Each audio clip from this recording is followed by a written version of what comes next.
Bismillahirrahmanirrahim. Assalamualaikum warahmatullahi wabarakatuh.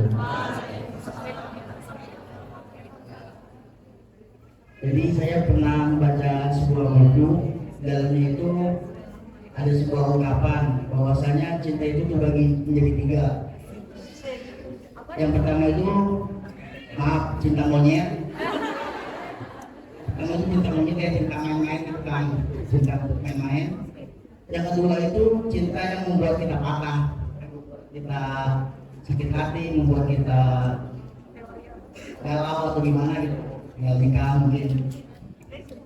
Yang ketiga itu cinta yang menjadi obat, cinta yang datang dari Allah, dimana cinta itu menyembuhkan dan juga jodoh untuk kita. Nah, misalkan kita sudah merasakan cinta fase yang kedua itu cinta yang membuat kita patah, lalu kita itu berusaha untuk mengembangkan diri agar mendapat jodoh yang pas gitu, karena jodoh adalah cerminan diri sendiri. Tapi kita kayak mengupgrade diri kita itu, alasannya itu kan alasannya supaya dapat jodoh yang sesuai itu. Apa cara itu benar atau salah, gimana gitu. Cukup. Terima kasih. Masya Allah. Ya, ini benar-benar real durasi seminggu nih. Cinta bisa terbagi, memang cinta itu aneh. Makanya dikatakan oleh seseorang, cinta ini kadang-kadang tak ada meninggal. Tangannya gue kayak gini loh, bisa aja. Gak ngajak nyanyi nih. Memang cinta itu memang gak make sense. Kadang-kadang beberapa ada orang berusaha terobati dan sebagainya. Nah, kadang kala manusia juga akan dilewati dengan fase-fase tersebut. Fase-fase di mana mungkin yang pertama ya kita monyet ya, kadang kita monyet, kadang cinta tikus, cinta monyet yang dimana hanya sekedar ya kayak anak-anak SD lah ya, anak-anak SD itu cinta pacaran karena memang dia cantik. Wah cantik nih pacaran. Ya kalau yang sekarang mungkin agak lebih modern dikit, dia bisa bikin dia itu kayak rumahku, waduh. Aku kembalinya sama dia, ya kan? Tapi makannya di rumah. Nah, nanti patah. Nah, bicara masalah cinta yang terobati, sebagian orang ada yang menafsirkan ketemu dengan orang yang bisa mengobati masa lalunya. Percaya, seseorang yang memulai cinta yang non syar'i, masih cinta konvensional, bukan cinta syariah, sejatinya dia bukan mengobati lukanya. Orang yang memulai sesuatu yang dikatakan kita bahas dengan pacaran, sejatinya sama aja dia dengan menulis tanggal sakit hatinya. Kamu pacaran, memulai hubungan non halal, sama saja secara tidak langsung kamu menulis tanggal sakit hati kamu. Pacaran secara tidak langsung 1 bulan lagi kamu bakal nangis, galau, nyetel playlist, naikin baik. Orang kalau udah putus cinta gila, X-nya aja udah dibunuh. Akan patah hati. Maka kalau dikatakan cinta yang terobati dengan seseorang yang benar-benar mungkin Masya Allah, kalau koridornya dia nggak sampai nabrak yang Allah tentukan, betul. Dia memang datang untuk mengobati, bukan sebagai sesuatu yang nabrak ya. Contoh ada orang datang misalnya ke kita, dia mau serius, itu adalah orang yang mungkin Allah kirimkan untuk mengobati, dan seriusnya beneran. Dia tahu, bahkan dia bener-bener ada, saya gitu. Udah teman saya tadi kira saya lagi. Manusia itu juga ada yang dia paham. Contoh misalnya chatting, dia merasa udah ini laki-laki ya, biasanya laki-laki jarang. Dia udah tahu kayak ini udah terlalu jauh, dia stop. Dia udah ngerti. Dia sengaja nggak balas chat. Dia tahu udah jam 9 malam dia nggak balas chatnya karena kemalaman, nggak baik. Karena nanti makin ngayal, tiduran sambil dia lagi balas apa ya, dia mikir apa ya. Oh typing. Ya gak jadi. Ya. Jadi dia tahu. Dan memang dia mengarahkan karena laki-laki yang benar, laki-laki yang benar-benar paham dan bisa mengarahkan dia dalam artian pengen cari yang Masya Allah, dia akan tahu bagaimana mengarahkannya. Dan perempuan yang Masya Allah juga dia akan paham kalau ternyata kayaknya aku lagi dibawa ke arah yang ini deh. Enggak, udah sampai sini aja. Makanya tadi itu bisa benar-benar mengobati ya, bicara masalah mengobati tadi ya, bicara masalah tadi. Ya, lagi-lagi kembalinya kepada agama. Karena kalau sesuatu yang nabrak syariat agama pasti bukan terobati. Syaitan akan membuat itu tanpa terobati. Karena ujung-ujungnya makin sakit. makin galau, makin nangis, habisin tisu.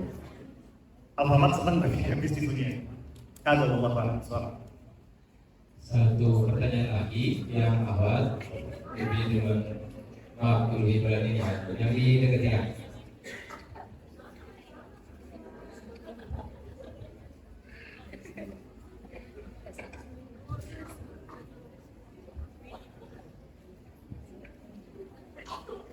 Assalamualaikum warahmatullahi wabarakatuh.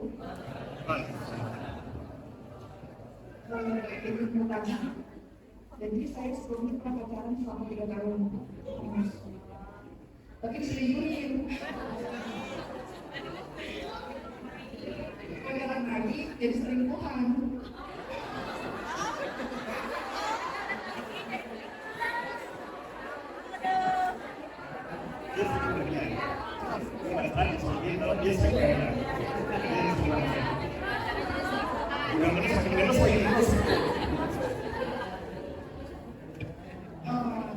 Dan sekarang saya dijodohin sama keluarga. Dijodohin. Oh, iya. Dan dia tuh dari masih ke ibu saya minta. Apa? Ya kalau dia kayak gitu loh. Buat aja. Orang tuanya minta, Enggak, dia datang ke orang tua saya. dia datang ke orang tua, nagih utang. Oke. Dia datang ke orang tuanya, dia minta kamu ke orang tua, terus Di situ saya sekarang bingung. Jadi mikirnya paling kayak yang kemarin lagi si yang cowok ini, iya. oh lagu lama ya. Iya, takutnya gitu lagi. Jadi itu tuh mau benar dari Allah atau bukan gitu. Iya. Cukup, terima kasih. Wassalamualaikum warahmatullahi wabarakatuh. NI Darwisa 2805 Souvenir, ini kan souvenir kamu mana nih? Iya. Bicara masalah tadi ya, ini sekedar ilmu buat teman-teman juga. Tapi nggak apa-apa, namanya orang belajar itu nggak tahu bukan salah. Ada orang yang dia tuh nggak tahu ilmu, dia ngelakuin sebenarnya itu dosa, tapi dia beneran nggak tahu dan dia mau kalau dia itu tahu, yang dia lakukan itu bernilai dimaafin sama Allah. Contohnya contoh. Ada orang, sudah gambarinnya juga ya. Dia begini, ada orang yang dia itu nggak tahu tentang ilmu ini, contohnya. Ternyata ini tuh dosa dan dia ngelakuin, tapi dia nggak tahu. Tapi dia bakalan menerima kalau dia tahu kalau itu dosa. Maka yang dilakukan diampuni. Tapi ada orang yang nggak tahu dan nggak mau tahu yang dilakukan itu dosa, maka menjadi dosa. Sama. Ini penting banget. Kalian juga harus tahu. Saya lupa jadi di awal. Ada hal yang tidak perlu kita sampaikan kepada orang-orang, terutama pasangan kita nantinya. Contoh nih, nggak apa-apa, teman-teman nggak tahu, kayak kakak nggak tahu, tapi nggak apa-apa. Contoh kalian pernah pacaran. Memang benar, tadi bilang teman saya, itu udah paling benar. Kalian sih maksa saya sih yang ngomong itu. Jadi nggak perlu kita sampaikan mungkin ya. Kalian kalau tanya mungkin bisa dengan perkataan gimana kalau ada orang dia pacaran 3 tahun misalnya. Tapi kalau kamu bisa mengatakan saya dulu pernah pacaran, sebenarnya hal itu tidak perlu disampaikan. Tapi nggak apa-apa. Tapi setidaknya kalian tahu kalau dia pernah pacaran. Lucu, yes. Nah, jadi kalau misal kalian punya masa lalu itu kan aib. Maka kamu wajib untuk menyembunyikannya meskipun nanti calon suami kamu nanya. Jawabannya sebenarnya.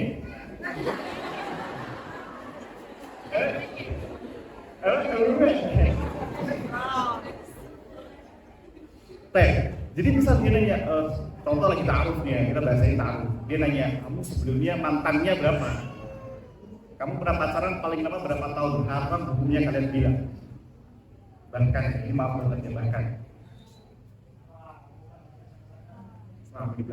Bahkan seandainya kamu pernah berhubungan di luar nikah, ya pernah melakukan hubungan di luar nikah, maka hukumnya wajib disembunyikan. Pasangan boleh tahu, calon nggak boleh. Lagi TikTok udah nikah, katakan udah nikah TikTok. Kamu dulu pernah ngasih kayak sama pacar kamu ini, Iya, aku dulu pernah first kiss aku sama dia. Apakah itu menambah cinta dan sayangnya suami kepada kamu? Tidak. Apakah kemudian kamu bikin cinta sama keluarga kamu jujur? Enggak. Tetap yang akan diingat dia adalah, sorry ya, kamu bekas orang lain. Saya bukan yang pertama buat kamu. Jadi even seburuk apapun yang pernah kalian lakuin dengan masa lalu kalian, sampai ke ranah itu wajib kalian tutupin. Dia maksa, nggak boleh maksa. Oh, harus dipaksa. Nggak boleh, beneran nggak boleh. Kayak laki-laki juga. Dan haram juga nanya. Sebaliknya ya, perempuan nanya, kamu dulu pacaran udah ngapain aja? Nggak boleh. Nggak boleh nanya. Perempuan nggak boleh nanya. Suamimu, istrimu, yang lalu dia memang adalah seseorang yang lalu, tapi sekarang dialah yang sekarang. Sampai Ustaz Khalid bin Salman itu mengatakan, istrimu saat ini dialah yang saat ini. Saya tidak peduli apapun yang pernah dilakukan di masa lalu. Saya melihat dia sebelum saya nikahi, dia adalah seorang muslim yang masya Allah, dia untuk awalnya dengan baik, dia bermuamalah dengan baik, maka saya nikahi dia karena agama. Apakah orang kemudian tidak boleh? Sekarang gini teman-teman ya, emang bisa? Emang boleh kalau misal kita bisa menghapus masa lalu, kita hapus, ya nggak? Sampai lupa di memori kita, kalau kita bisa .com, semua kita bisa, kita akan hapus. Tapi apakah bisa dihapus masa lalu? Bisa nggak? Kecuali kalian betul gua aku lupa, langsung betul ini ya lupa ini. Tapi nggak bisa dihapus dan harus ditutup. Imam Ibnu Qayyim rahimahullah ta'ala mengatakan Allah yasturuna qabla yasturuna. Allah itu menutup aib kita sebelum manggil kita kelak. Allah menutup aib kita. Seandainya Allah buka aib kita di hadapan manusia berupa bau, gak ada yang mau dekat dengan saya. Gak ada yang mau dekat duduk mepet-mepet kayak gini, gak ada. Kalau Allah lupakan aib dengan bau, sebau apakah aib kita? Maka Allah tutup, dan wajib hukum yang kalian tutup juga. Janganlah kalian, misal ini juga ramai media, terutama di media sosial, ada kayak kalian tuh nggak sih di TikTok tuh ada yang upload foto doang,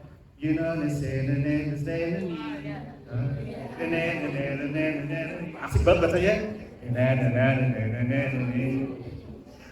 terus sih nyanyi dong, enggak cerita aku dulu begini, nggak boleh, masa lalu nggak boleh diceritain. Kamu yang sekarang ya kamu yang sekarang, karena aku yang dulu bukan lagi.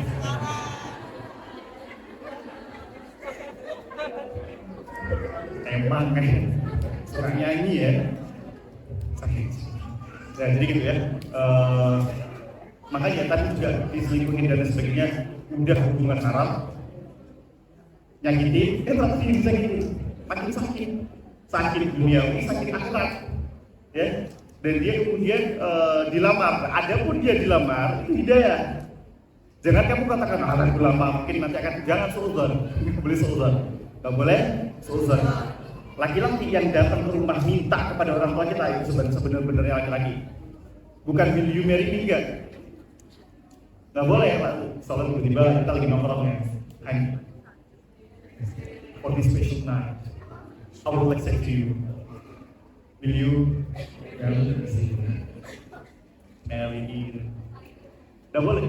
Harus ke bapaknya, namanya minta ke bapaknya, ini anak bapaknya diminta berpindah alih fungsi tugas. Karena kenapa aku minta ke bapaknya? Setelah wanita itu akan sah, seluruh tanggung jawab keputusan wanita tadi dipindah ke suaminya. Bapaknya nggak punya kuasa, karena lu punya duit.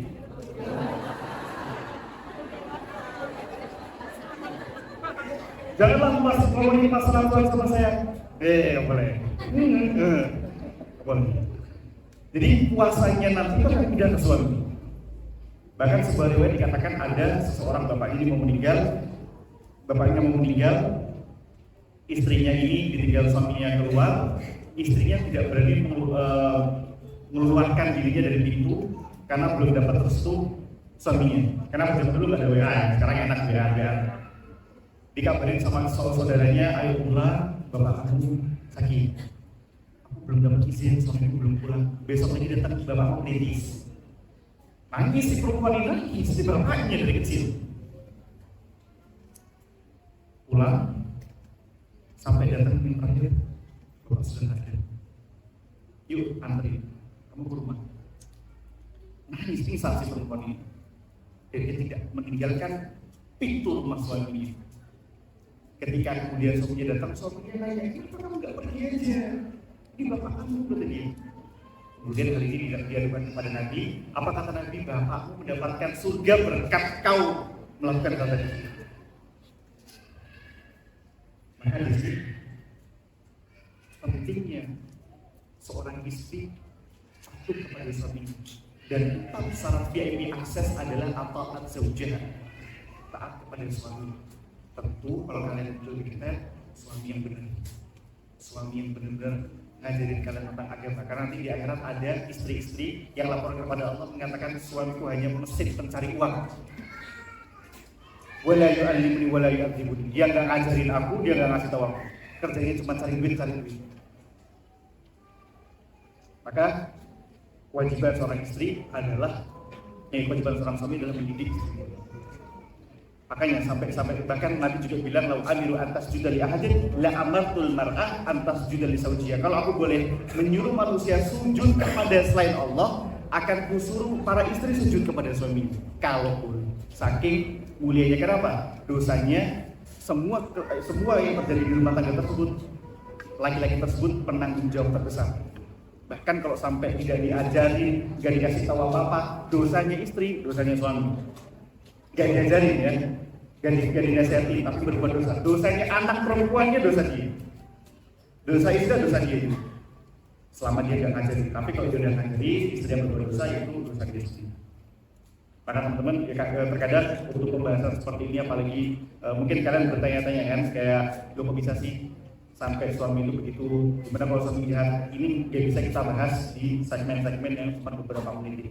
Kita butuh durasi seminggu, maksudnya kita butuh durasi yang lama dan pastinya yang lebih takar lagi dalam bidangnya untuk masalah fikih pernikahan. Makanya kalau kalian menurut menikah, saya saranin gabung kelas pranikah yang membahas tentang fikih. Biasanya kalau yang saya sering lihat itu banyak ya kelas-kelas online. Kalau dulu saya di pesantren dulu juga ada, biasanya nanti di pesantren saya tuh bikin kelas pernikahan.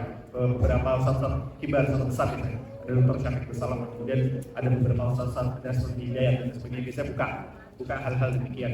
Kalian bisa pilih, intinya kalau setidaknya kalian tahu pernikahan bagaimana wajib, wajib lagi. Karena itu penentu surga dan neraka. Wallahu a'lam bishawab.